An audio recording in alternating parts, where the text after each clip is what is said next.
Hey, mental workers, welcome back to the podcast. Today, I am extraordinarily excited because we have our first international guest with us. Their name is Allison O'Leary, and they are a licensed associate counselor in Arizona. She's here to tell us about her therapist story and a lot of other topics such as money, systemic workplace gaslighting, the pressure to do tasks outside your job description, her journey to licensure, and her background as well. And yes, we do go through positive things as well. It's not all terrible doom and gloom, but it's really important that we go through Allison's journey. And I hope by the end of it, you will all feel very validated. You will have good hints and tips to take away, and you'll know, I guess, some of the good things that come out of being a therapist and going through this journey.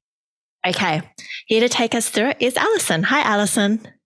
Hi, Bronwyn. Thank you so much for having me. I'm really excited to be on your podcast. And it's just, I love listening to all of your episodes. So it's an honor to be here. Oh, it's such a pleasure to have you. I was so grateful when you reached out and I was like, wow, someone in the US listens to the podcast. That's so bizarre. How did you come across the podcast? I actually had a colleague of mine who knew all that I had kind of gone through. I had sort of a rough intro to the field. And so she sent it to me and she said, Allison, you've got to listen to this podcast. I know it's going to be so relatable. And then I listened to it. It was incredibly validating. Wow, that's so random. So that means I have 2 listeners in the US. Oh, that's awesome. Yeah, I'm so glad that you found it very validating. And so let's jump straight in, which is you've had such a varied career, and I really just want to start when you started doing direct therapy work. So you didn't start direct therapy work until you were in your mid-30s, is that right? Yes, that's correct. So what prompted you to get into therapy work? Yeah. So interestingly enough, I had known I wanted to be a therapist since I was about 17, 18 years old.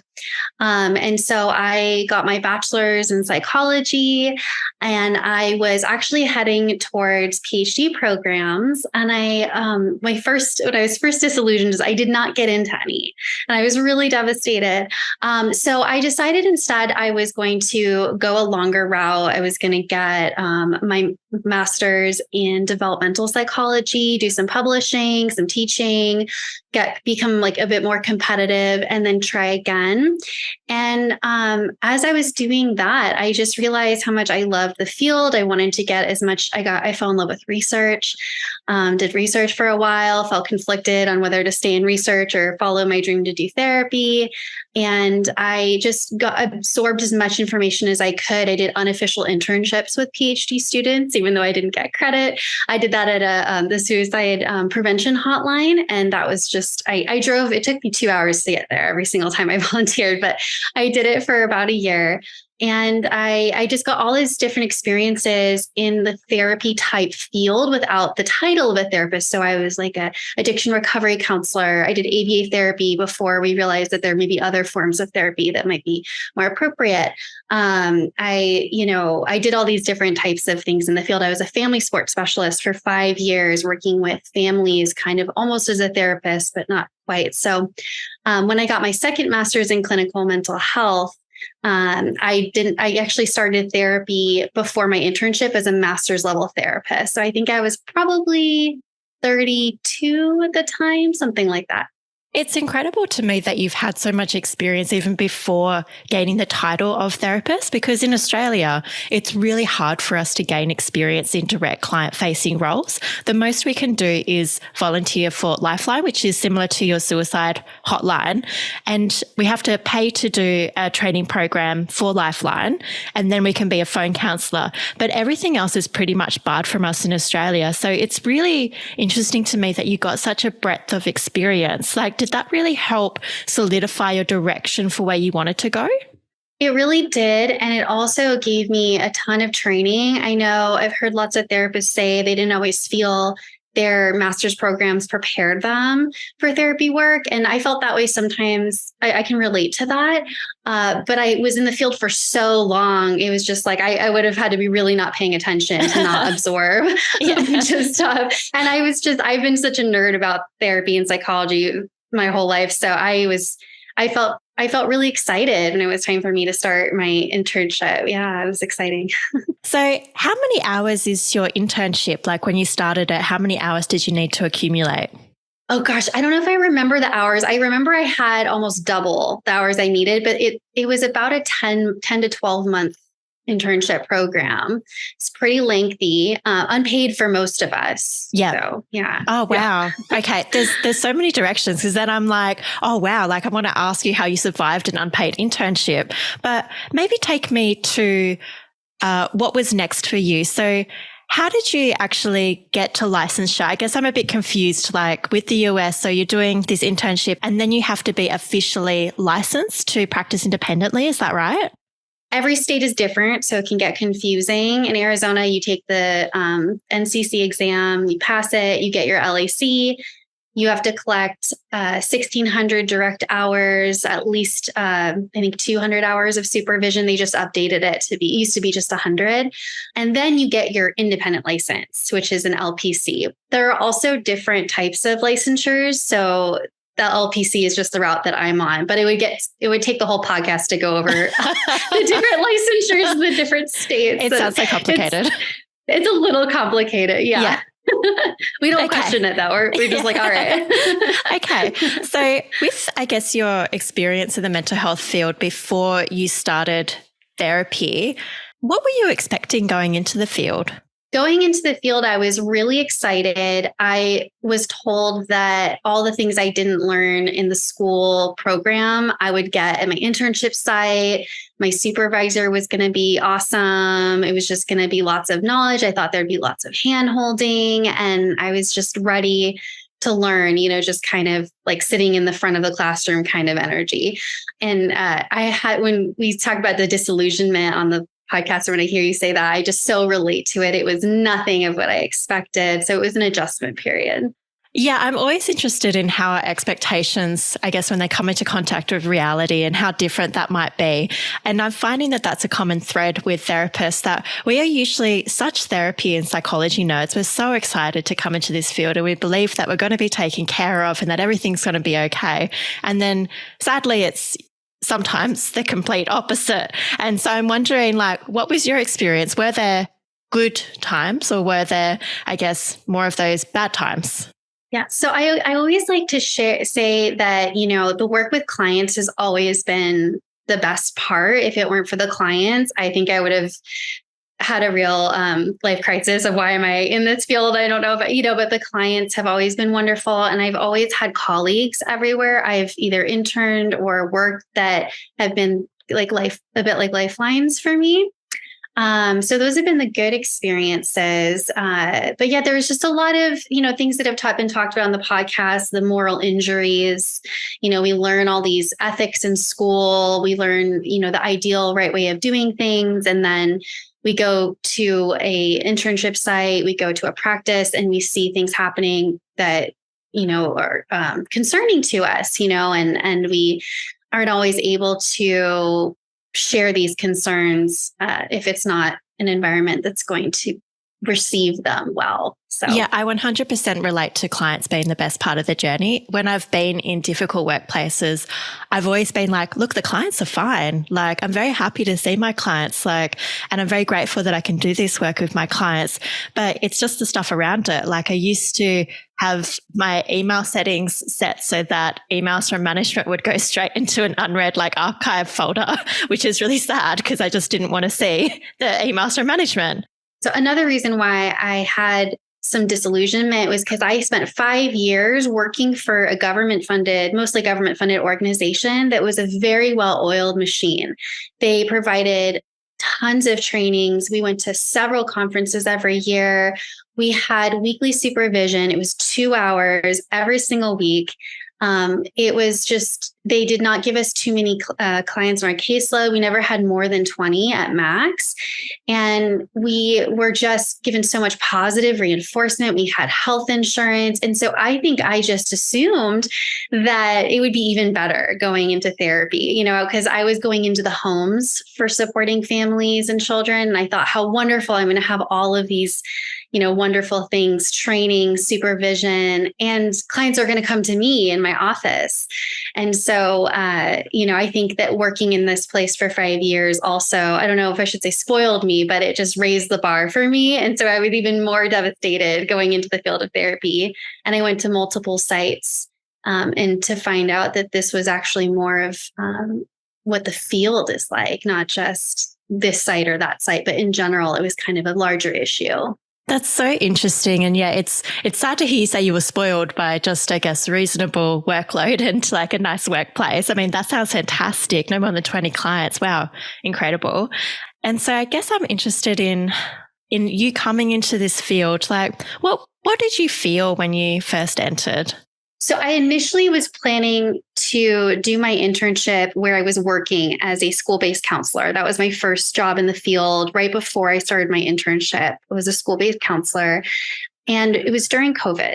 And so this agency was actually a really good agency, I believe. But during COVID, it was in crisis. They were having a hard time. So the turnover was really high. I was supposed to, my contract said I would have 25 to 30 clients. I would have a case manager, an intake specialist. But because of the lack of support, I was wearing multiple hats. And by the time I left, I had a caseload of 60. Wow. That's incredible. Oh, wow. God, I can't even imagine the pressure and stress that would have placed you under. Or were you coping with that? Well, COVID was difficult for a lot of people, and I was definitely included in that. It was a tough time. I know a lot of therapists had to abide by, we call it like HIPAA in the US, and we had to work and sometimes in our bedroom, or we had to navigate family. And so it can be challenging to do this work right next to where you sleep. I was working with a lot of children who had experienced severe forms of abuse, and as a first-time therapist, I was running multiple groups with not a lot of hand-holding. The supervision was almost non-existent because my supervisor would cancel often.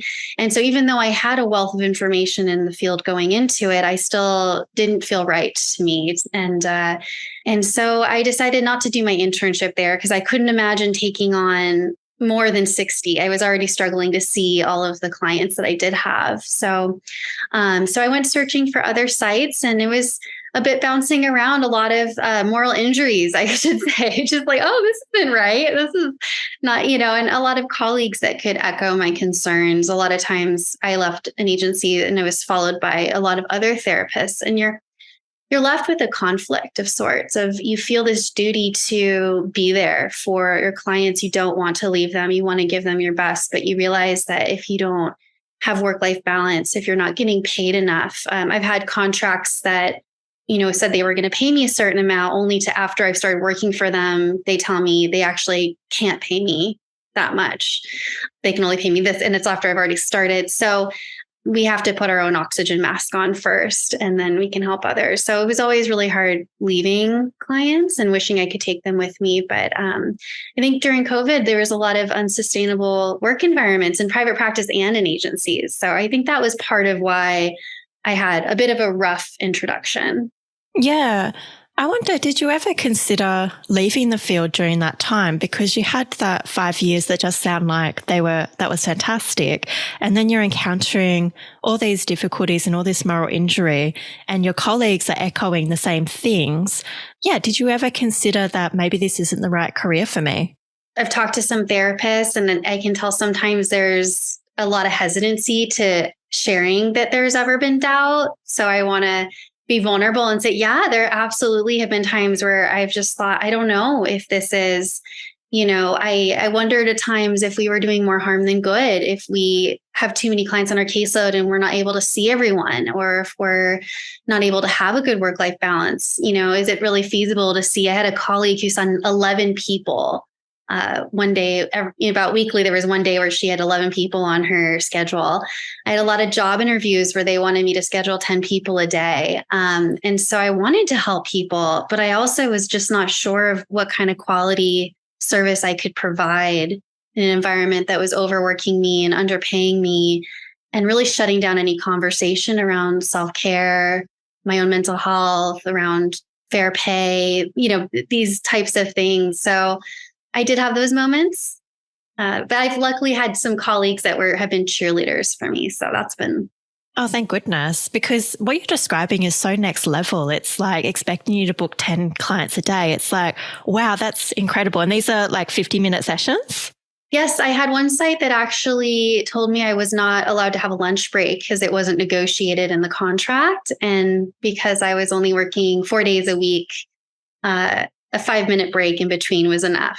And oh my goodness, I'm like shock face. Like if we were like releasing the video of me, listeners would just see me be like, because I'm like so shocked. It's just, oh my goodness, how would you even survive that? That's just so bizarre. Like, oh my gosh. Handfuls of nuts. Just yeah. So you just got like a jar of nuts on the table and then you just do that in between clients. It was in the drawer. It was okay, sure. Oh my goodness.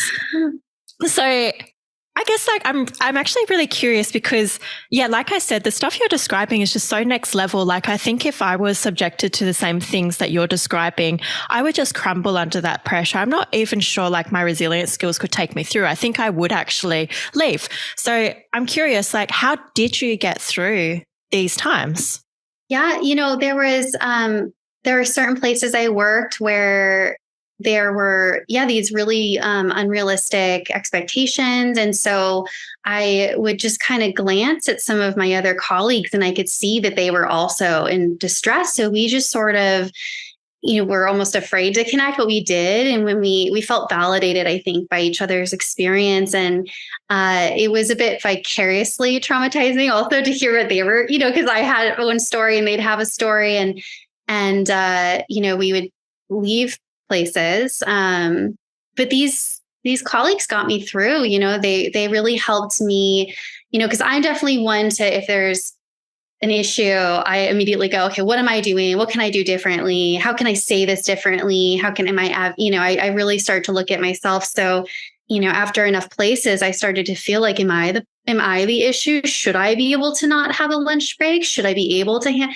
because sometimes when you bring up these concerns to supervisors or employers, a lot of gaslighting happens. And I know that's kind of a big word to use, but it's really kind of the most fitting one of, oh, you can't see are you sure this is the right field for you? Are you, they kind of pathologize you in a way if you say, hey, and I think it's, as therapists, really good for us to reflect and notice our needs and tell our supervisors, hey, I noticed that I don't need one long lunch, but I need kind of 2 short ones. That's how I'm my best self with clients. Or, I notice I do better with this type of client, or I've got to, it's really good to just communicate with our supervisors on how we're doing, checking in with them. And so when you get shut down or pathologized, it makes it so that you don't want to share with them, what's really going on. So I don't know if other people have experienced that with supervisors. Half of my supervisors I'm still friends with, and one of them as my current supervisor. She's my supervisor at one place that was awful. And she was one of the colleagues that encouraged me to start my own practice. And because, kind of they've been like cheerleaders for me. But there also have been supervisors where I feel like they really took advantage of their supervisory power. And that was really challenging. I know there was that one podcast you did. There was one episode that you did where someone was talking about how they shared with their supervisor that they had compassion fatigue and they were basically walked out of the building. And something like that was very similar for me. I was not getting paid a livable wage. I was getting paid a minimum wage salary. And when I shared that this was affecting me, I needed to make more money. It was basically turned into a me problem, and that I might not be in the right field if I so I've got some interesting stories about workplace kind of toxic gaslighting of like, we should be able to live with making next to nothing. And, it's okay to live with your family and not be able to live on your own, or it's okay to still have to live with roommates. And I was actually told that I had a bougie lifestyle because I lived by myself in a 1-bedroom apartment. Oh, that's wow. about 600 square feet. Yeah. so it's just, Yeah, the stories I have just go on and on. It was shocking to say the least. It's really shocking and it's just really saddening as well. And I think a lot of listeners could relate to this thought, like maybe it's me, maybe I'm the problem. Like, for example, something that I've heard not infrequently, but it's come up a few times, has been that supervisees crying in front of their supervisor. Like maybe they've had an awful situation or they're just exhausted. And then the supervisor pathologizing that and being like, maybe you're not cut out. When it's like crying can be just a regular, I guess, release of tension or distress, or it can mean it doesn't have to be pathological. Oh, yeah, absolutely. I've had some strange. My current supervisor is she's just wonderful. She's so humble.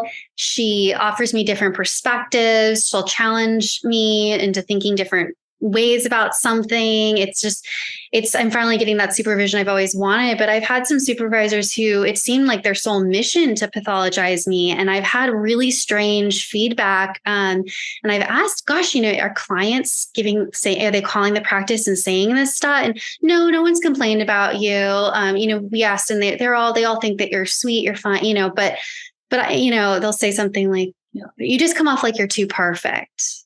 I don't know if that's really going to be relatable to people, or you sit too straight. Have you ever thought about sitting differently? Just very strange feedback from supervisors I've had that were unusual. I one time had a client that I was concerned with because they weren't able to make it to their sessions. And I said, I'm wondering if they might do better with an in-home service. There's so much going on with this family and then struggling with poverty, and it's very expensive coming here. I'm wondering about referring. And they said, they probably just don't like you because you're not very relatable. And because they just kind of said all these things like, you probably they just don't want to work with you. They probably don't like you. And so down the line, it turned out this family really loved me. And so they moved them. And the grandmother, it was a kiddo client. The grandmother actually called and said, well, if Allison can't see my grandson, I would like therapy. Can I see her? And they assumed this whole time that this individual hated me for no reason whatsoever. And so I was getting all this supervision around my personality being unlikable. Oh my gosh, you poor thing. And taking it in like, oh gosh, I need to work on I must be too. And then my colleague said that I started sitting really funny in chairs because I was trying to not sit so straight. Oh my gosh. It's laughable now, but at the time it was just devastating. You look up to someone. But imagine like getting that phone call being like, can I see Allison? And the grandmother being like that. And you would be like, see, I told you, like she does like me. I did have a moment of feeling that way, but I was like, I'm just not going to say anything. Yeah. So yeah, I've just had a lot of weird stuff, but now I know the other therapists that support me. They see the best in me. They're real cheerleaders. They really kind of held my hand through opening up a private practice. I was nervous about it, but they pumped me up. They say, hey, we've worked with you. You're great with clients. You're a good therapist. My current supervisor said, I'll supervise you in a heartbeat.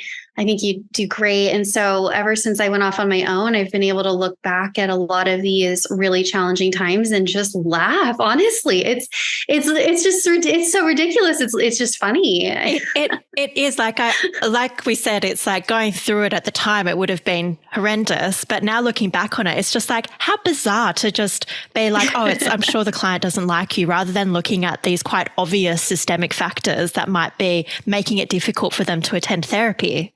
Yeah. Because I want to know, how to help my clients. They've got a lot going on, and sometimes it is, a circumstance I haven't worked with before, and I value my supervisor's knowledge. I want to know, how to better help people, and I want to know about their knowledge, their skill, their technique, the artistry, all of that. And totally.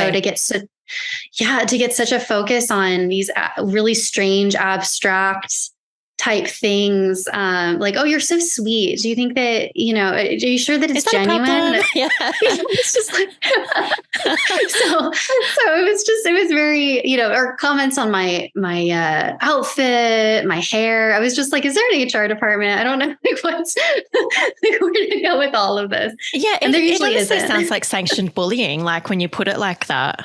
Sometimes it felt that way. Every place I worked was different. I think the agencies were just slammed. They were overwhelmed. Some of the private practices I went to, there was just some strange things happening. One place I went to, it just felt a little bit like there was a bit of a cult vibe around, we're supposed to just be completely sacrificial and not make any money. And everyone there seemed just miserable. And I think I've always been a feather ruffler. If I see something that doesn't make sense, I ask, I inquire, and I think that can make someone a target if they're, genuinely inquisitive or. Yep, been there, done that. Yep, that's me. Yeah. Yep, absolutely. And it's just like you just ask questions. You're like, maybe this isn't right, but everybody just expects you to abide by the status quo. Absolutely. Yes. You feel that pressure, it's like you feel like you're in a room. It's like that study with the lines. And, if you've heard of that study. I think it's the Asher study. Yeah. The Asher's, one line's definitely longer than the other, but everybody is saying that the short one is longer. And so when it gets to you, and I definitely am the person who's like, no, that's not right at all. Yeah. So you wouldn't be like, okay, it's the obviously like shorter line. I always think that study is so funny. It's like you've got other people saying that this obviously like shorter line is the right line, and then you're like, well, okay, I must be perceiving this wrong, and then you conform to, I guess, that peer pressure. Absolutely, yeah, absolutely. And sometimes I think I felt like I really should have conformed more. I was shoulding a lot, and I just realized I have to take the advice that I give my clients. It's if I'm having strong emotions, if I'm having these moral injury, it's for a reason. There are boundaries that are being crossed, boundaries in terms of being able to take care of myself with a lunch break, or boundaries with, being paid fairly. And I'm talking after the internship, right? As a licensed associate counselor, getting paid a living wage when you get hired, being told you're going to make a certain amount and then actually getting paid what you're told you're gonna make, doing things that are within your job description, not outside your job description. When boundaries are getting crossed or violated, and you're gonna have a reaction to it. And so your emotions are messengers. They're there to tell you something's not quite right. You don't know maybe what it is just yet, but I'm really glad that I started listening to the way I was feeling instead of doing constant people pleasing. Yeah. So rather than being like, I shouldn't be thinking this way or I shouldn't be feeling this way, really tuning into those emotions and being like, hey, if I'm experiencing anger, like this is telling me that maybe a boundary is being crossed, maybe an injustice has happened here. I need to listen to that. It's challenging to do that if you're feeling like everyone around you is saying, nope, the shorter line is definitely longer. And you're saying, no, I don't think that's, it is hard to you start to think of, who am I to expect something that maybe not all my colleagues are expecting, or, but, luckily I did always have colleagues outside of the field that could validate, especially in private practice. They're like, no, that's why I'm in private practice, because I want to be able to have work-life balance and pay my rent. And, that's it. I was going to ask, like, how did you learn to trust that perspective rather than being like, maybe it is me, maybe I'm not sitting straight enough, or maybe I'm sitting too straight, or maybe I am too kind and genuine in sessions. Like, how did you learn to trust your perspective that something's not right here? Yeah, I want to say that I just woke up one morning and had this beautiful epiphany and was just like, I'm going to believe in myself. That it's just, I think I did get to a point where I had to ask for a vacation. I asked for some time off. And I actually spoke to, I think it was a relative of mine. Well, I spoke to a couple of people, but my aunt in particular, she was a life coach. And I shared with her a little bit of what was going on from the perspective of like, I've got to toughen up. I've got to X, Y, and Z. And she was the one who kind of metaphorically grabbed me by the shoulders and was like, wake up, this is not okay. Even if this is what it's like in your field, you deserve to have these basic needs met in your life. You deserve a work-life balance. You deserve to get paid what your contract says, and so on and so forth. And the training too, I every place I went, they talk about how much training we would get. And that just wasn't happening. Wow. So it took me kind of really almost starting to burn out and I was burned out and I needed to take some time off. So I took some time off and put in my notice. They wouldn't let me say goodbye to clients. Oh. And which is unfortunately common, at least in the US. If you give notice, sometimes employers are very upset by that. And so you get fired. I didn't get fired, but want to make that clear. Yeah. But they just thought it was best if they, talked to them and everything. I think employers worry that you're going to say something or steal clients or something like that. And so I took some time off and then opened my own practice, and that's been the best thing I've ever. Yeah. So to answer your question, I didn't wake up having this huge epiphany. I really had to get to a place of burnout to say something's got to change. Yeah. To be like, I'm not the problem. Maybe the problem is like the problem. Exactly. I love that quote. Yes. By Michael White. Yes. Yeah. That is my mantra now. And for anyone listening who could relate at all to having been through experiences like that, they are not the problem. You are not the problem. The problem is the problem, and the field has a lot of work to do. 100%, because I think a lot of early career therapists are really vulnerable to thinking that they are the problem, because I guess just the nature of therapists is that we're either very self-sacrificing or perfectionists, or we're both, and we really want to do the best by our clients. So we're really into like personal and professional development. So when a supervisor says to us like, hey, you could do this differently, we're like, oh, like maybe I do need to improve upon that. Like we really love development, a lot of us. But it's been like, hey, maybe that I'm not the problem here. Maybe there's something external to me that is happening that is causing me to feel this way. I think that's quite new for therapists. Absolutely. Absolutely. I think that is part, I've been trying to almost theorize. The researcher in me just wants to dive right into all of this, right? Why is it this way? What causes all of this? And I do think that is such a huge part of it, is that so many therapists are kind of naturally self-sacrificing and like you said, perfectionists. And so it kind of cultivates more of that culture, and to that extent of just not, I know money is this taboo topic, not getting paid fairly, not having work-life balance, overextending yourself, all of these different pitfalls that we can come across. And so I don't know if this happens in Australia, but in the US, I've gone on countless interviews because I've come to a place a few times where I've wanted to be very careful with selecting where I was going to go. And they do not tell you salary during interviews, the first, the second. So I actually have been hired twice, not knowing what I was going to get paid until I had already started. And because you could scare them off if you even ask. It's very frowned upon. No, that's bizarre. Like, no, I would expect that every job I would know how much I've been paid beforehand. And what you mentioned before about them saying that you're going to earn a salary and then getting into the job and then paying something different, I'm pretty sure like that, like if it's not illegal, it's just, no, it does not happen in Australia. Like you could not do that. That would be not okay. I still have the original contract that I signed with how much I was going to make. That's nuts. The break a contract. I think they just like took a gamble of like, well, she's not going to do anything. I'm an unpaid intern. I don't have money for a lawyer, and like I don't have time for that. So it's wild. That is wild. No, it's just incredible that you would feel so scared to ask about pay during an interview or just take a job and not know the pay. Like, yeah, you deserve to know how you're going to live. Yes.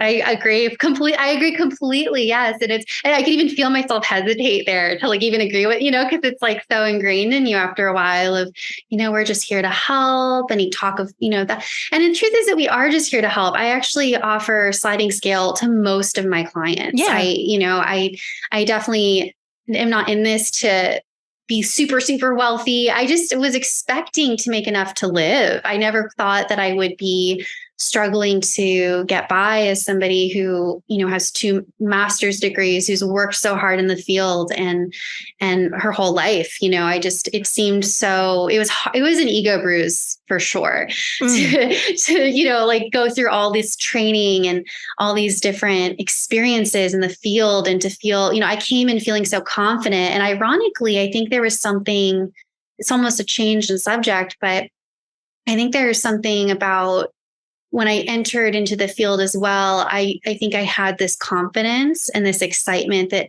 I think rubbed some, I can only think of two people, but I could tell it rubbed them the wrong way. Like, who are you to be so confident? You're new. The excitement was annoying to them, I think. And so I think they really felt the need to put me in my place. And I was actually told that I needed to basically get in line with the other students and forget about all of my past training, my past jobs, my past experience in mental health, and start sounding and acting like another intern because the way that I spoke was misrepresenting myself, is what they had said. Even though every time I got a client, I would say, I'm an intern, I have a supervisor, I'm in school, I had them sign a form, but they said that the way I spoke was like someone who was in a PhD program. And that was very strange because I clarified to make sure I understood them. And I did, in fact, understand them, that they were very upset by the fact that the way that I was speaking and the things that I knew, it didn't seem to fit the mold. And so what I heard was basically, walk like a duck, quack like a duck. If you step out of line, you'll get put right back in. So I had to kind of nod a lot and humor. And it was like, I got this message of like, don't shine too bright. Wow. Yeah. What I'm hearing is they just wanted you to believe like, you, Allison, you are ignorant. You know nothing. Don't pretend like you know things because you don't. Yep. That was kind of how it was. Yeah. Like, you're new. Who do you think you are? Don't be, because I would who do you think you are? Yeah. I would just like get excited and say, oh, that's like, this and I would just start going off about like theory or, just, excited about something. And it was a tough time to. That's so difficult. Like, it would have been so hard just to go into that and just like feel like, your previous professional experiences and your knowledge is just disregarded, I guess. It was something I hadn't expected. In my first master's program, there was a very different culture to psychological research. The degree is in psychology, but it was a strong emphasis in research. And it was very much, I always joke that it's like, you kind of always wanted to work your GPA into the conversation, or, like where you did your postdoc and things like that. Like, it's just a different culture of, you celebrate excellence. You want your peers to be excellent. You support each other, and knowledge is, you can't get enough of it. And, my professors were so knowledgeable, and I looked up to them, and they had high expectations for me, and they expected great things for me. And so I think I brought that energy into the field of like, I need to impress, I need to succeed. There's going to be high expectations. And I think me holding myself to such a high standard with this strong empirical background, it just kind of wasn't quite what was fitting in, I guess. And so I had to kind of reshape the way that I was relating to the field as a whole. Yeah. And it really sucks because this is like I've talked on the podcast before, but I really dislike it when therapists can't bring their full selves to their work. I feel like it really affects therapists negatively, that they don't feel good in themselves. They don't feel good in their work. So then it would result in poorer client outcomes, or maybe just not the best outcomes for clients. So it really saddens me to hear that you just had to feel like, okay, don't shine too brightly, when it sounds like you had really unique experiences and unique professional experiences that could have like been enhancing your work and enhancing your internship. Like you had a lot to bring. Yeah. It makes me think of the parallel process, which was something that I experienced in that workplace I was at, for the place I worked for 5 years. I had this amazing supervisor, and it wasn't because, she was great and knowledgeable, but she just really allowed me to be the expert in a way. She allowed me to just kind of geek out, share my knowledge. It was great. And it felt like through the parallel process, the agency paid us fairly. They were good to the supervisors. The supervisors were very good to us. We had a lot of support, 2 hours every week of support. And that trickled down to the parents that we worked with. And then that trickled down to the babies that we were ultimately trying to help. Yeah, no, I think, that illustrates it really well, that, if you're treated well at your workplace, it trickles into everything else. Whereas it really sounds like being you activated some insecurities in other people. And then they were like, hey, shine less brightly. We don't like that. And that would have had an impact on you, and in turn Like, I know we're all professionals, but it's like sometimes it does have an impact on our clients as well if we're burnt out professionals. Oh, absolutely. And it was the first time I'd really experienced that because I had a ton of imposter syndrome in my first master's program. It was very arduous and there was lots of long hours. We had 5 or 6 papers that we had to write in the first semester that were, at least 20 pages long or so. And so it was just a strange experience that I had. I just never, I never really felt like the smartest person in the room in my first master's program because I felt like one of the students that was in the program with me spoke 4 languages and another one was a math savant. So I was used to having to work 3 times as hard, and I'd be up all night studying and, the other students would say, oh, we studied for an hour last night and, they would still get higher scores than me. So it took me a while to even kind of register that I was holding myself to such a high standard was upsetting the wrong people. Unfortunately, it was only 1 or 2 that this happened to, but unfortunately they were in positions of power. And I started receiving a lot of negative feedback about me as a person, which was something I think in any other field we wouldn't really put up with. But supervision is this gray area where sometimes you talk about things related to, if there's countertransference or anything. So it's kind of like that boundary is sometimes hard to go, oh, they just crossed a boundary there. That's beyond the supervision that I'm looking for or okay with. And so I think that's how some of that snuck in and why it took so long for me to recognize sometimes in certain places that I, needed to find something that was a little bit more supportive. Yeah. And how did you recognize that maybe a boundary had been crossed in supervision? Did that come through self-reflection or was it through talking with other people? Definitely talking with other people. I'm definitely one of those therapists that strongly believe in doing our own therapy. So I do my own therapy as needed. And so I definitely looked into that, especially when I noticed that these workplaces were as challenging as they were. I knew that it would be, again, that parallel process, right? If I wasn't getting it from my supervisors, I felt, a therapist would be a good place. And so I actually did a lot of staffing almost with my own therapist just to kind of, because I wasn't able to talk about clients. I had one supervisor, I was never able to talk about a single client with them because they were so busy pathologizing me. Oh, no, you poor thing. Oh, my goodness. That's not right. Yeah. And then I only found out later that this was happening to her other supervisees. And that also helped validate, oh, I'm not the only one who, ended up in tears or, from a conversation with them. Or I actually knew some therapists who had to seek out EMDR because of their experiences with supervisors I've had.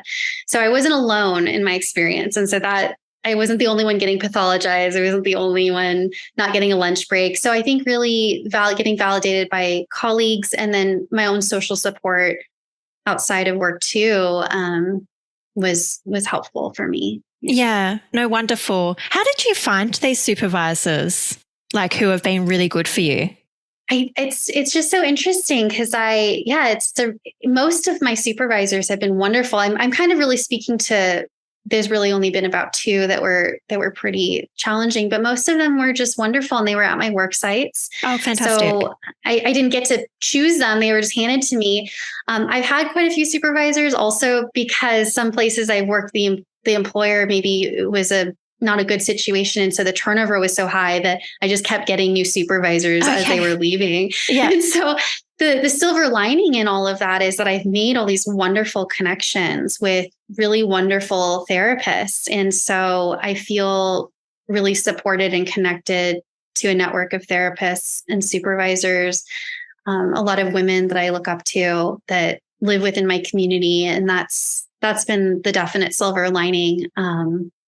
To be fair to, a lot of the places I did work, I do think COVID had a huge impact on everyone. I think that the agencies, again, were just overwhelmed. And I think personal issues were coming out. And so I do wonder sometimes if some of the supervisors I've worked with, they just weren't their best selves because they were under their own distress or their own, I try to give a lot of grace. I don't have any hard feelings. I haven't tried to pathologize them. I just kind of, know that sometimes we don't always know what we're saying is affecting someone. And I would want someone to give me that grace if I was ever, imperfect. And I hope if I'm ever a supervisor that my supervisee would let me know if I ever did say something. I would hope that they'd say, "Hey, Allison, that really actually hurt my feelings." And I would receive that, well, oh gosh, I'm so sorry. I'd want to understand. And I really love that perspective. It's so compassionate, and it really just acknowledges that supervisors are in the same shitty system that we're in. So they're affected by the same systemic factors that we are. So really having that grace, but then also committing as a future supervisor that you will create that space where you can receive feedback is a really lovely commitment. Absolutely. I think a lot of the, if I even were to call it toxicity of the place, a lot of it, I think, was just kind of everyone trying to cope with a broken system. I remember one time I was in a team meeting and they pulled up a bunch of pictures of like this blown up duck. It was like a bathtub duck, and it was sinking. And there were 8 images of it in its different stages of sinking. And they were like, "Which sinking duck are you?" It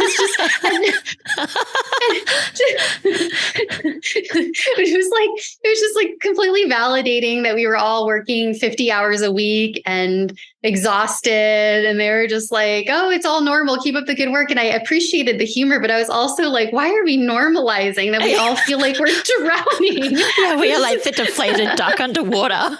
Great. I was like, I just remember like being so like, I don't even know. I was trying not to laugh because I was in a meeting. It was just like, is this really happening right now? We're just like, and then the answers from my colleagues were hilarious. It was like, well, I feel like I'm duck number 3 because I'm like mostly submerged, but there's a chance that I might breathe again. And then, some people are like, "Oh, I've totally drowned. I don't even know." Like, oh my gosh, I would have loved to be in a fly on the wall on that meeting.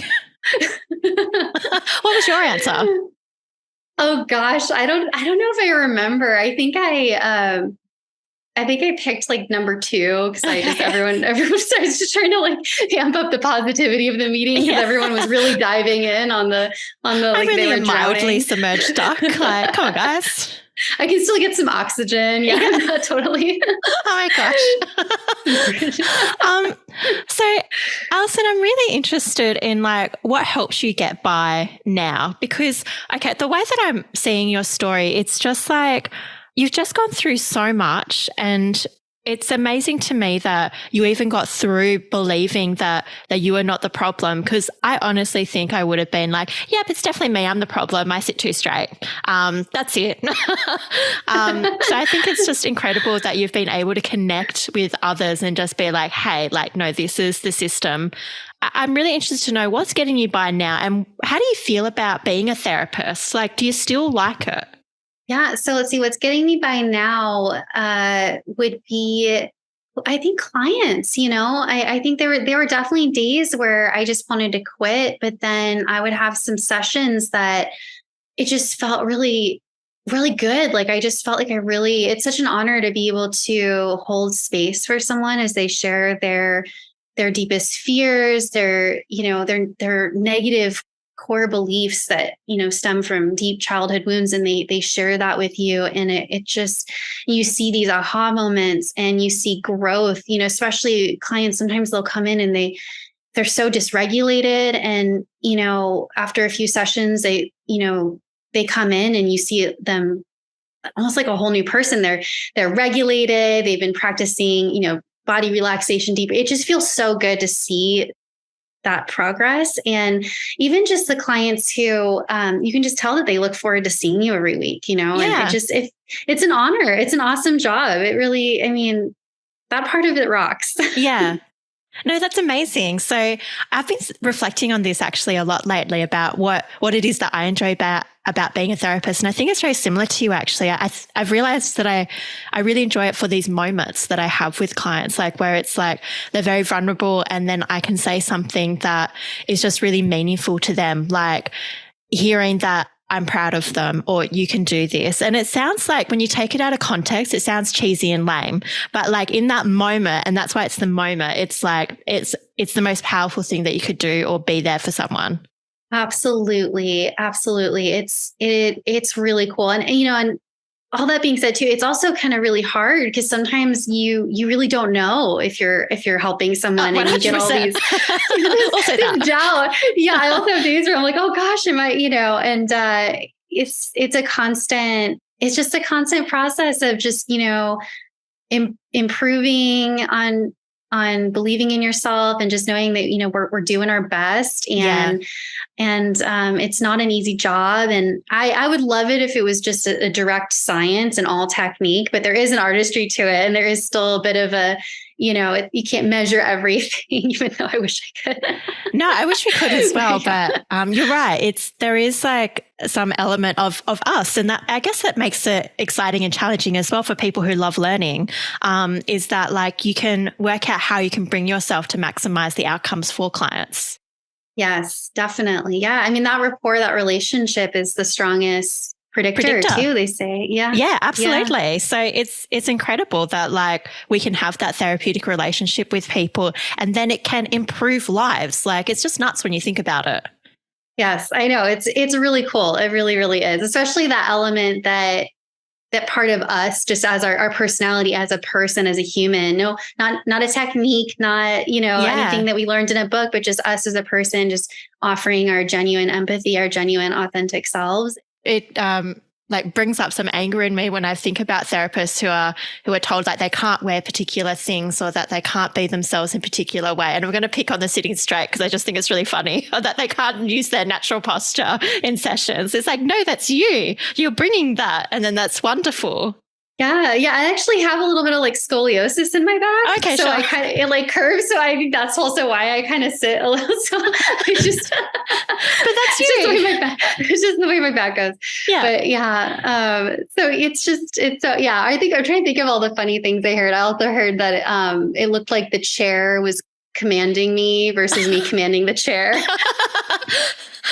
That is hilarious. The videos that I'm just taking notes on this. I actually found a notepad of like notes from a past supervision. It was so funny. And I took all this so to heart at the time, like, and it was just like, yeah, but I mean, I don't want to make it seem like, I've definitely learned a lot in supervisions as well, especially my current supervisor. I mean, she's great. She brings a lot of humor, a lot of humility, and a lot of knowledge too. Oh, my favorite qualities.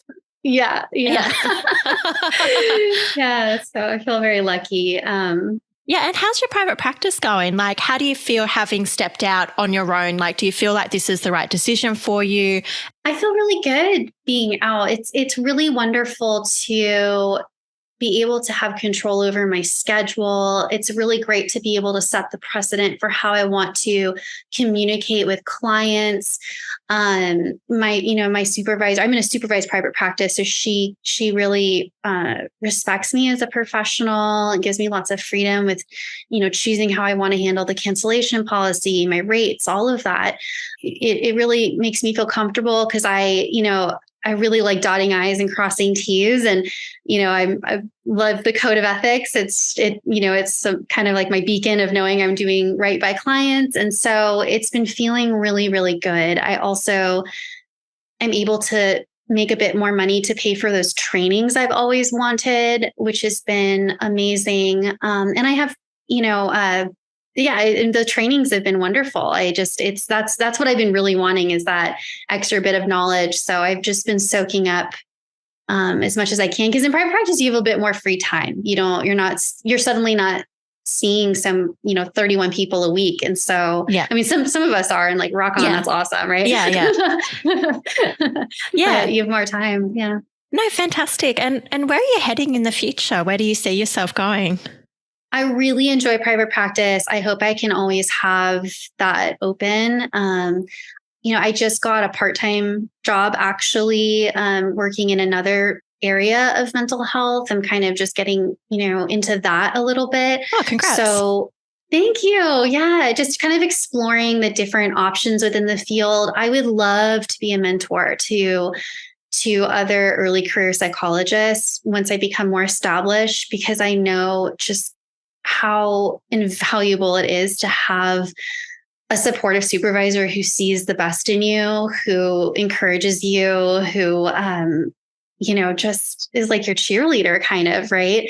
That's really that seems really, really, really invaluable and something that would feel really good. I think almost as much as it would feel like working with clients. I think just being a supervisor to other early career therapists. And I would love to go back. I have a lot of like aspirations. I don't know if I'll do them all, but I'd love to go back and I'd love to go back and get my PhD in neuroscience because I just love neuroscience. Yeah, that's so cool. I was going to say, like, you seem really passionate about research. So I did wonder whether that was going to be part of your future. That would be incredible. Oh, absolutely. I would love to get back into research. I miss it. It's like a second language, and I haven't really been using that, or it's like a muscle. I haven't been using that muscle for a really long time, maybe 10 years or so. And so I've forgotten a lot. And so I would get really excited. I actually just for fun did a program learning training in SQL just because I wanted to learn SQL. And then I started learning R in my free time. So just, I don't know, this is a weird nerdy side of me. That's all right. We've all got it. And it's interesting too, because I've also learned to keep a lid on that because I think it's really common and really understandable. I think a lot of therapists did not like statistics. Yes. It was their least favorite. I think that's like 99.9% of therapists I've come across. And so that's another situation where I just feel like I'm like, just like, don't like say that you're a nerd for stats. Like no one will like you, I just don't talk about it. No, I think shine brightly, Allison, because like I used to tutor statistics and like I love research and I can totally relate to you being like, I miss research. And that was like me. And that's why I got a job in research last year after finishing my PhD and then doing private practice for a year. And I was like, look, I just need to exercise this muscle. And it's been so lovely to get back into research and it's just using that. There's just different parts of your brain that you use. Like I know that's not scientific, but it's like, there's just a different skill set that you use and you apply to it. And it's really satisfying. Oh, totally. Oh my gosh, that's awesome. Yeah, I could just talk stats. I just get so excited when I meet someone else who likes statistics. It's just I geek out. Yeah, it's just. We are a rare breed. So I do think so. Yeah, I do think so. And, I don't know if it's relevant, but I do think part of why I'm so passionate about statistics is because I wasn't good at math when I was younger. I was terrible. Same. Yeah. So it felt really good when I learned statistics and it clicked for me. It was just euphoric almost to not be bad at math. I didn't do maths in my last years of high school. So I did music and Japanese, and then I just dropped the math subject altogether. And then so when I got into my psychology degree and we had to do statistics, I almost failed the first unit. And then I was like, wow, I'm really going to try my hardest to apply myself. And then I did calculus, got a high distinction, which is like our highest level in a unit. And then I started tutoring statistics. And it was very gratifying. Awesome. Oh my gosh. Yeah, that's so cool. It's so cool when you think you're just not good at something and then all of a sudden it clicks for you. It's a really exciting feeling. It totally is. Yeah. So I feel you, Allison, and there's got to be one or two listeners who are also feeling the same. And then the 98 other % of listeners who are like, blah, statistics. I almost feel bad saying 98% because that's in my own like anecdotal experience. There's probably maybe more. Like if we ever did a population survey of therapists, I would be interested, but my estimate, my hypothesis would be around 98% of them who don't like it. Yes. Yeah. And totally fair because I did not like K through 12 math. So yeah, exactly. Absolutely. Allison, so I'm wondering you mentioned that you would love to mentor early career therapists, and I think that's a beautiful thing. And I guess what would you most like them to know about this stage that you've been through in your career that they can really take away? I would want listeners to know that it's okay to speak up if something doesn't seem ethical, if something's not sitting right with them, if they feel the boundary is being crossed in some way, physically, or if, anything that's happening that is making them uncomfortable. I want them to speak out. I think the way that we do that is really important, using lots of I statements, sharing your needs, and that they're not alone in what they're going through, even if it seems that way, that they're not the problem. The system needs a lot of work. And so I imagine a lot of places, even with the best of intentions, might not be fostering the most healthy work environments. And so, it can be really challenging, but I would encourage them to keep aiming high, keep talking about things, even if it ruffles feathers, even if it goes against the status quo. I think the change starts with us in interviews. Ask what you're going to get paid. I just do that. I know it's not considered couth in the field. It's uncouth, but I do that. And so, the change starts with us in raising the bar for ourselves. And ultimately it's raising the bar for our clients. And that's who we care about the most. So let's help our clients by helping the field become a healthier place to work. And I think if I just were to sum it up in one sentence, it would be Michael White, right? You're not the problem. The problem is the problem. That's what I'm going to call the episode. Beautifully said, Allison. I really love that. I think it's just so nice. And this is something I've been asked by listeners. So I want to put the question to you.